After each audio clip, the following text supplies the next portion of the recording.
న్యూస్గా మిగిలిన డీటెయిల్స్ చూద్దాం. మహాశివరాత్రి బ్రహ్మోత్సవాల్లో భాగంగా లేపాక్షిలో రథోత్సవం వైభవంగా జరిగింది. తొలుత మూల విరాట్ విగ్రహాలకు అభిషేకం నిర్వహించారు. ఉత్సవ మూర్తులను అలంకరించి ప్రత్యేక పూజలు చేశారు.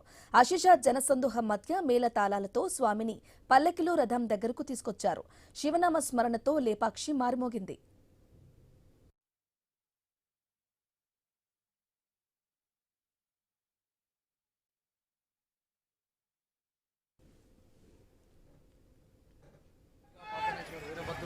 బ్రహ్మ రథోత్సవాలు అత్యంత వైభవంగా నిర్వహించబడుతున్నాయి.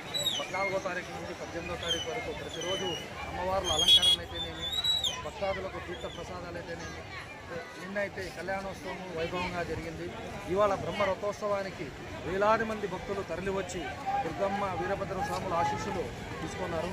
అదేవిధంగా వచ్చిన భక్తాదులకు మజ్జిగనైతేనేమి, అన్న ప్రసాదాలు అయితేనేమి, భక్తాదులకు ఎక్కడ పడితే అక్కడ మన ప్రజలు వాళ్ళకి అతిథులుగా భావించి ప్రసాదాలు అన్నీ ఏర్పాటు చేశారు. లేపాక్షి మండలంలో వెలిసిన దుర్గా పాపనేశ్వర వీరభద్రుల